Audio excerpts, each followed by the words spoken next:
535. That's the number of World War II veterans that die every single day.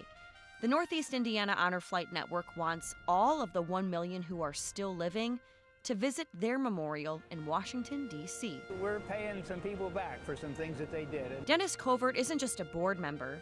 He's footing the $60,000 bill for the trip. Really, if you stop and think about it, the donation is fairly small considering what they did for us. Wednesday morning, 79 World War veterans took off for the nation's capital.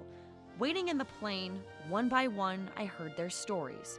First was Eileen, a nurse that was stationed in Germany. I sang Silent Night, and then I sang it in German, and all the German people were there, and the tears started running down their eyes to think that an American would sing Stille Nacht. My seatmate was Dale, an Air Force pilot who flew a B-17 on 29 bombing missions over Germany. His story? He told me his heart was never set on flying planes. When I went in, I was going in the Navy line, and I got in the wrong line. It was the Air Force. I said, it's all right, they fly in there too, and that's the way I went. During the flight, he told me every maneuver the pilot was making before we even made our destination. Once we arrived, nearly 300 people welcomed these heroes to Reagan International Airport. Everywhere we went, people stopped to say thank you, especially as they entered their memorial. December 7, 1941, a date which will live in infamy. Watching these men and women see their memorial was extremely emotional. It was something out of the past, didn't expect it, but it was a dream. Sharing their stories is tough. For some, opening up was just too much. He never did.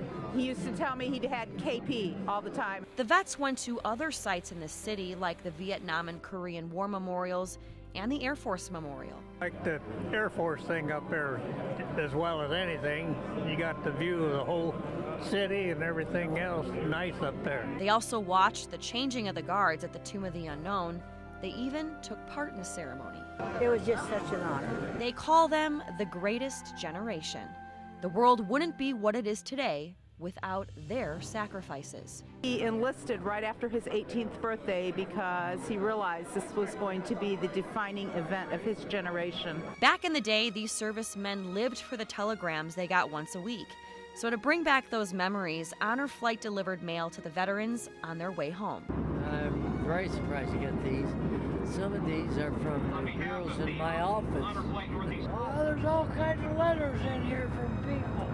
My grandkids and my great-grandkids. Letters of appreciation from a new generation to one that sacrificed so much in the war to end all wars. But to them, I was doing my job. When they returned to Indiana, nearly 2,000 people greeted them. And as for Dwayne, the oldest member of the group, this welcome takes him back to the day he returned from war 70 years ago. For many of these World War II veterans, this was the very first time they've ever visited Washington, D.C. They say even after a grueling 15-hour day, it still was the trip of a lifetime. Reporting from our nation's capital, Faran, Fox 28 News.